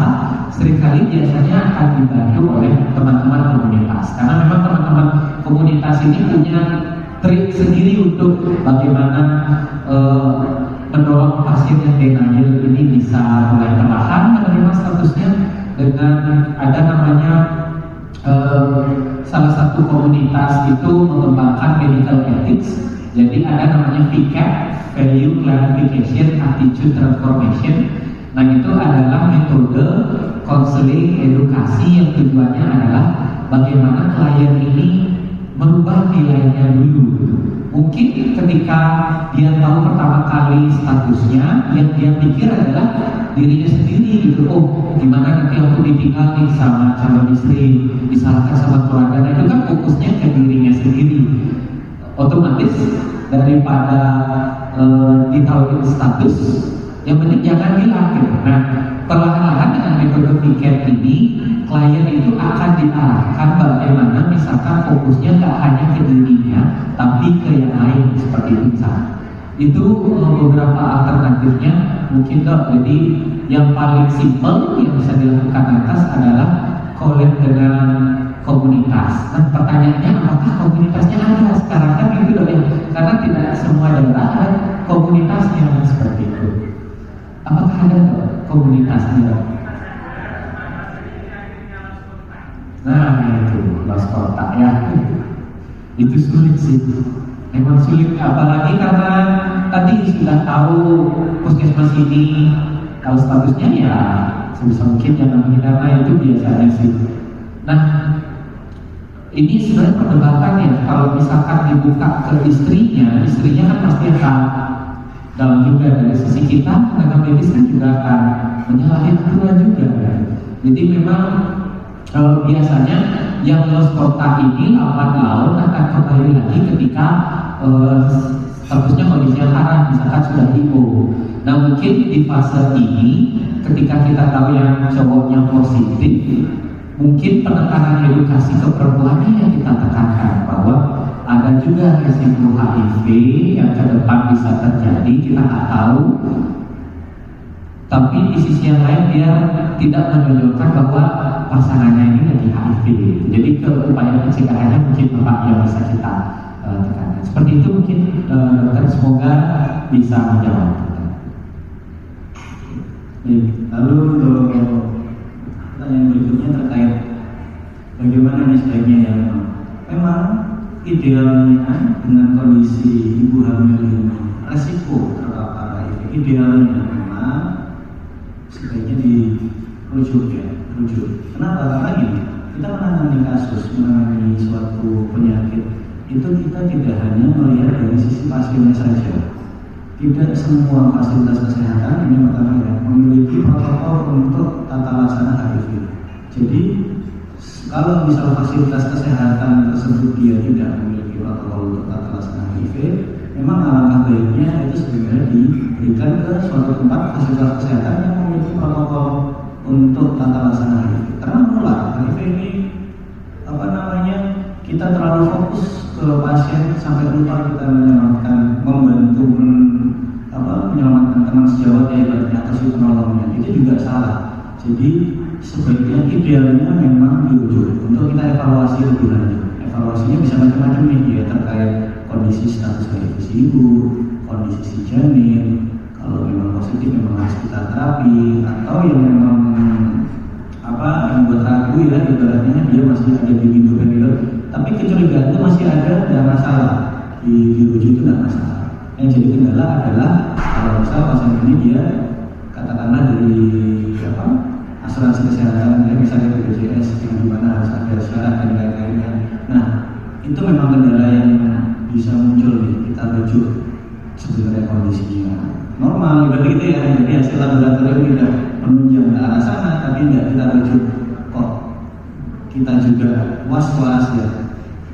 Kalau saya memang lebih menganut ya pendekatan praktis, ibaratnya fokus kita semua kembali ke niatan kita, fokus kita memang kesehatan pasien dan juga keselamatan tenaga medis. Jadi entah ini usulan saya ini niat kita kan baik ya. Ya mungkin kita bisa mencari indikasi lain itu untuk supaya pasien itu bisa dirujuk dan memberikan catatan-catatan tertentu di status untuk rujuknya. Karena kesehatan ini kita itu nggak bisa seperti yang kasus A tata laksananya B, kasus B tata laksananya C, tidak bisa seperti itu. Bisa saja kasus A ternyata ini memiliki tata laksana yang berbeda dari kasus yang lain, bisa pakai kasus tata laksana C, D, dan seterusnya. Itulah yang membuat kita ini tenaga medis ini selalu berada di garis abu-abu. Kita ini tidak pernah hitam dan putih, tidak pernah. Satu pasien dengan penyakit yang sama, beberapa pasien dengan penyakit yang sama bisa saja tata laksananya berbeda. Jadi memang itu yang jadi kita ya, awareness kita ya. Tapi prinsipnya adalah begitu kita mau ada keraguan terhadap suatu kasus, tidak apa-apa dirujuk aja untuk biar kita evaluasi lebih lanjut. Karena goal kita adalah kesehatan itu, kesehatan bayi dan juga kesehatan tenaga medis. Itu ya. Baik, ini sebenarnya pertanyaan Dr. Fatul ini mau saya tanyakan Pak. Gimana kalau misalkan udah screening cantik, nggak layak hamil, ngomongnya gimana? Nanti nggak asasi manusia gitu ya. Betul. Ini jujur sampai detik ini kita juga bingung. Saya pernah mendapat kasus seperti ini. Kebetulan ini kasus perjalanan SMA ibunya, di mana ibu ini kalau misalnya dia hamil bisa meninggal. Jadi pada saat itu ini dari share pengalaman saya pada saat saya masih sekolah dulu waktu di Dr. Sutomo. Untuk kasus-kasus yang seperti itu, kasus yang tidak layak hati, itu kita membuat suatu kayak case kita itu mengundang dari mulai dari AA atau antar departemen sampai dengan direktur dan banyak di situ ya, dan kita mengundang si pasien. Nah itu untuk menyampaikan faktor resiko apa pada pasien dan menyimpulkan kalau pasien ini sebelumnya tidak boleh hamil. Itu memang nggak bisa yang sekedar pertemuan di polis saja, Bu, nggak bisa, ibu nggak boleh hamil, nggak bisa. Pendekatannya mungkin tidak seperti itu. Pendekatannya mungkin lebih kompleks dibandingkan kondisi lain. Terima kasih. Kalau misalkan dari sisi medis mungkin saya tidak komentar jauh gitu ya. Tapi kalau yang case yang tentang HIV tadi gitu ya, dia sebenarnya si ibunya positif. Idealnya kan memang direkomendasikan jangan hamil dulu ya. Ya, cuma kalau kita lihat dari rekomendasi WHO memang ketika ibunya ini sudah pengobatan ARV dengan baik, undetectable, itu sebenarnya bisa hamil, melahirkan bahkan menyusui. Cuma memang dari kita tenaga medis kan kadang takut gitu ya, dan rasa takut kita juga secara tidak langsung dengan cara komunikasi mungkin buat pasien gak nyaman gitu ya. Ibu ini udah positif, jangan deh punya anak, nanti kasihan anaknya positif. Nah itu kadang-kala dari sisi pasien bisa jadi kan kurang suka, sakit hati seperti itu. Tapi yang jelas yang namanya posisi ibu dengan status HIV positif tentu sudah ada trauma sendiri, pasti punya keinginan untuk hamil. Nah bagaimana kita sebagai nakes berusaha mewujudkan keinginan itu bisa terjadi dengan mendorong pengobatan yang patuh, mungkin seperti itu. Baik, saya rasa udah nggak ada pertanyaan lagi ya. Ada? Enggak ya? Oke, baiklah. Sesi pertama dan sesi kedua sudah kita lampaui. Kita tepuk tangan yang bergemuruh dulu buat narasumber. Terima kasih banyak Pak Mo, Dr. Royan sudah mengasih materi yang luar biasa. Saya bacakan kesimpulan dari 3 materi ini. Yang pertama, ekspektasi yang tinggi bisa berpotensi mengakibatkan kepuasan pelanggan yang turun. Jadi kita harus menjaga ekspektasi mereka dengan memekatkan indera, terutama untuk mendengarkan harapan. Kemudian dari Dr. Royan bilang bahwa kita itu tidak sekedar mengobati, tapi juga harus menemukan origin atau akar masalahnya. Tepuk tangan lagi. Kita akhiri. Saya Anggi, mohon maaf jika selama pembawa acara di sini ada salah kata dan perilaku. Saya kembali. Terima kasih kepada Bapak Anung dan Dr. Royan yang telah menyampaikan materinya, dan terima kasih Dr. Anggi yang telah memimpin seminar sesi kedua hari ini. Semoga materi yang dibahas dapat bermanfaat bagi kita semua. Selanjutnya adalah penyerahan cenderung mata kepada narasumber dan moderator. Kepada Dr. Korfan kami persilakan.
Terima kasih kepada Bapak Anung dan Royan yang tadi dan teman-teman bisa kembali ke tempat. Selanjutnya adalah pemaparan singkat dari Yayasan Projeko kepada Mas Taufik, kami persilakan. Oke. Assalamualaikum warahmatullahi wabarakatuh. Perkenalkan, nama saya Oki. Kalau mungkin Bapak susah, ingat aja TTI. TTI selalu ganti apa dong? Oke, nama saya ganti belakang jadi Oki. Oke, izin karena hari ini kita sudah banyak pemaparan ilmu yang sangat luar biasa. Saya ingin menyampaikan tidak lanjut dari kejadian ini akan apa. Kami Yayasan Projeko saat ini bekerjasama dengan Dinas Kesehatan Kabupaten Banyuwangi akan melaksanakan program yang bernama DUE. Untuk setahun ke depan, setelah ini akan ada 2 pelatihan besar yang akan kami selenggarakan. Di situ kami akan meminta masing-masing perwakilan dari organisasi profesi, baik dari IDI, PPNI, IDI, PJUI, dan juga dari Dinas Kesehatan sendiri untuk ikut ambil terlibat dalam kegiatan yang kami beri nama tadi RMC Syndrome. Harapan kami adalah angka 86,80% yang didapat di awal dari survei kami itu bisa turun. Jadi ibu-ibu sendiri akan lebih paham tentang apa itu RMC, dan anaknya sendiri pun akan terpapar tentang RMC. Link yang saya share di sini adalah link yang bisa dokter-dokter kasih kepada pasiennya nanti ketika dokter melakukan pelayanan. Jadi ibu akan mulai misi ini. Ini adalah feedback yang bisa diberikan langsung oleh si ibu. Tidak lama, ini mungkin sekitar 5 menit saja bagi si ibu biar mulai bisa mengisi tentang treatment yang atau yang dirasakan oleh ibu sendiri ketika mendapatkan perlakuan dari tenaga kesehatan. Itu, dan kepada panitia saya izin untuk minta akan saya kirim 2 juta nanti bisa tolong dikirim ke grup ini. Itu saja dari saya. Terima kasih, mohon maaf atas segala kesalahannya. Wassalamualaikum warahmatullahi wabarakatuh. Terima kasih Mas Oki. Hadirin dan undangan, berikut kami mengundang Project Manager Yayasan Projeko, Dr. Tutut Sri Purwanti, untuk naik ke atas panggung agar dapat menerima cenderam mata dari PDUI Komisariat Banyuwangi sebagai bentuk ungkapan terima kasih atas segala support dan kerjasamanya yang akhirnya acara ini dapat berlangsung dengan baik. Harapan kami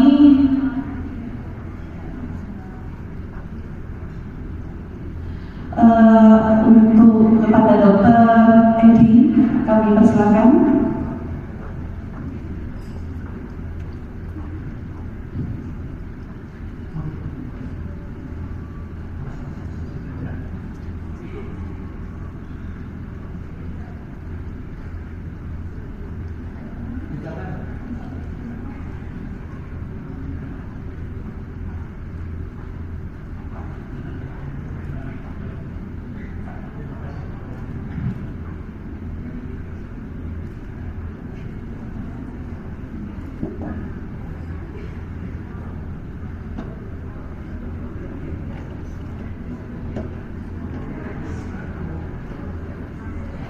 Sekali lagi terima kasih atas segala support dan kerjasama yang baik dari Yayasan Project terhadap acara seminar dan pelatihan ini.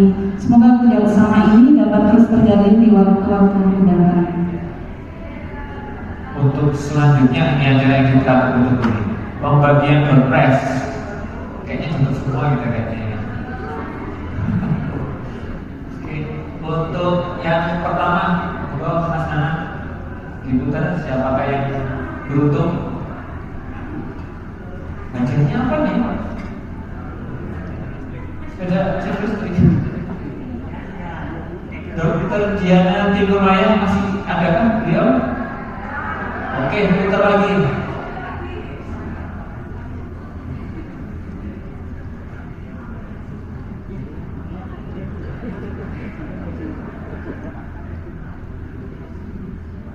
Dokter Reni Indriawati pasti oh ya, kok masih Reni?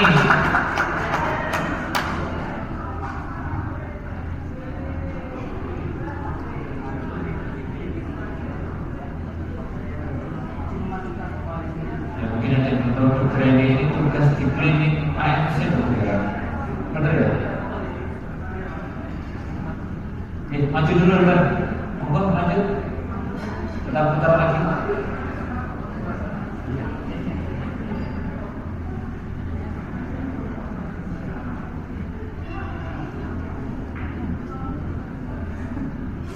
Dokter Aulia masih ada kan beliau?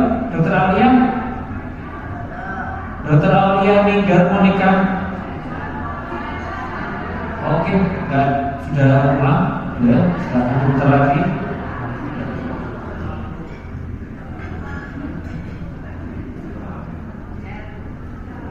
Oh, satu lagi. Dokter Sita, wah ini panitia ini. Dokter Sita.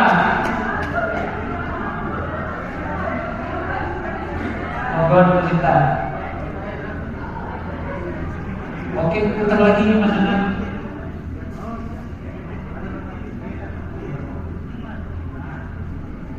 Oke, siapakah yang ketiga ini? Dokter Indiati, kayaknya beliau sudah pulang lagi ya. Oke, putar lagi Mas Anan.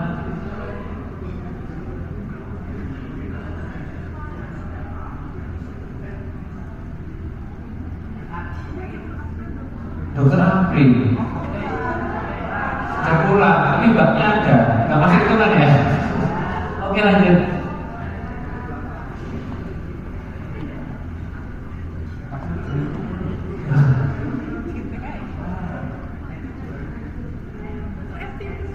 Dokter ini ubah, wah.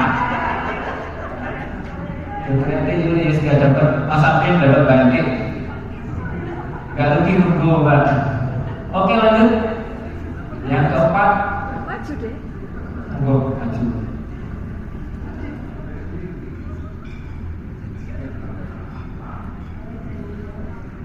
Dokter Melinda ada kan? Bisa ada. Sudah pulang ya? Oke lanjut Mas Anan.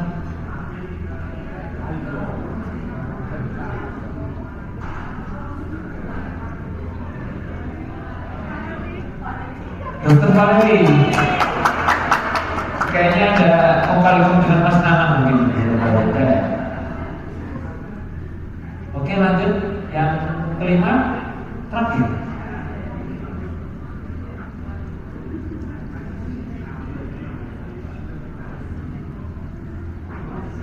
Dokter Haidar Novai Hadirah Putri Firdaus, ada kan?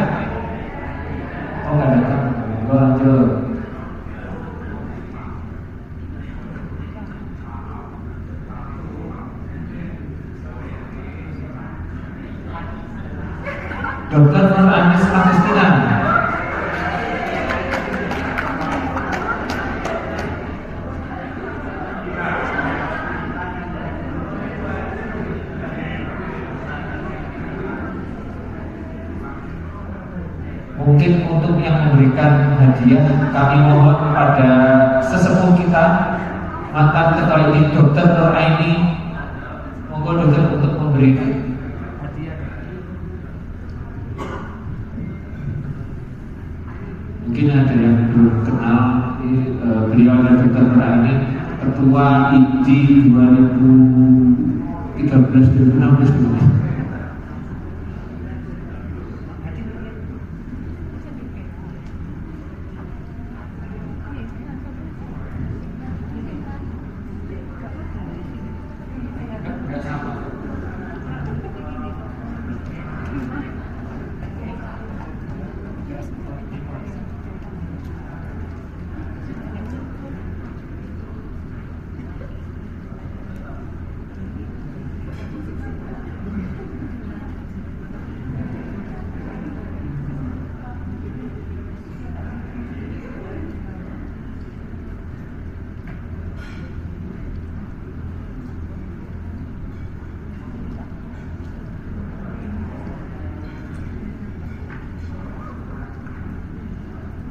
Meskipun sudah sepuh, Dr. Nur tetap aktif, kayaknya jadi peserta termuda Dr. Nur ini.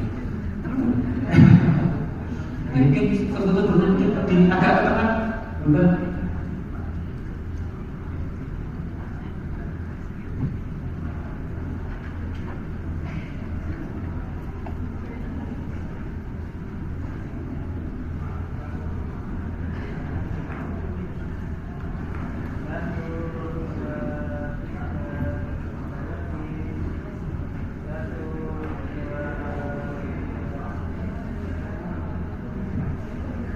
Terima kasih teman-teman sekalian. Demikian berbagai prioritas telah kita lewati. Selamat pada pemenang. Kepada Bapak, Ibu, teman sejawat sekalian, sampailah kita pada penghujung acara hari ini, yaitu penutup. Mengakhiri seluruh rangkaian acara hari ini, kami selaku pembawa acara mengucapkan terima kasih pada seluruh hadirin dan tak lupa mohon maaf apabila dalam pemandu acara ini terdapat banyak kekurangan dan kesalahan. Marilah kita baca hamdalah bersama-sama. Alhamdulillah. Wassalamualaikum warahmatullahi wabarakatuh.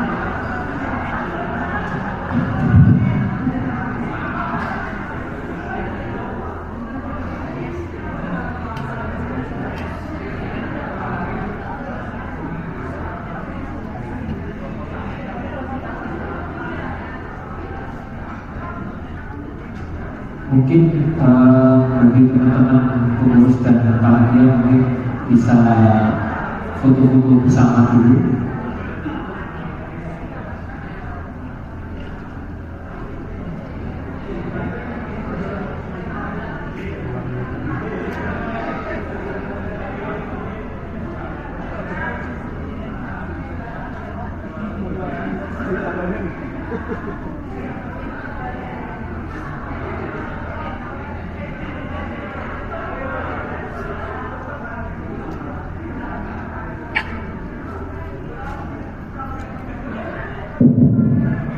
Untuk teman-teman pengurus kita foto dulu. Kasih dong boleh foto saya kan opera.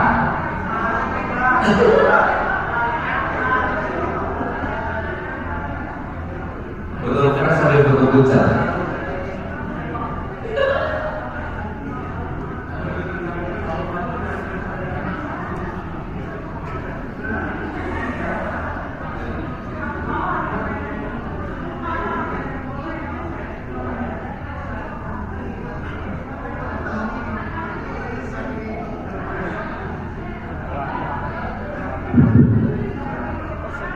Mohon perhatian untuk teman-teman pengurus, kita kumpul satu meja.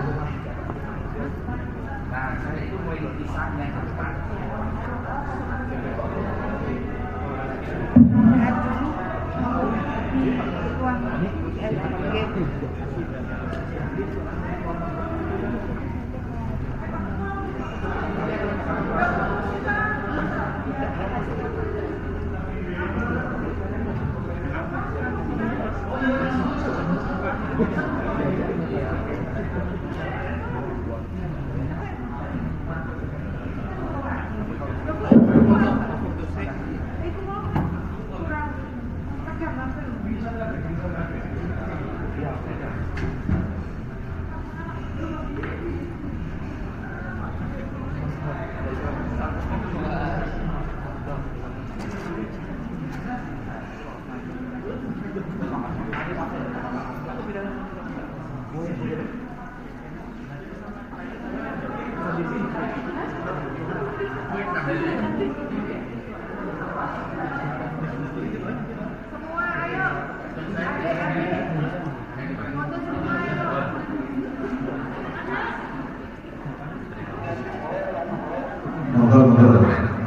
dan kumpul foto.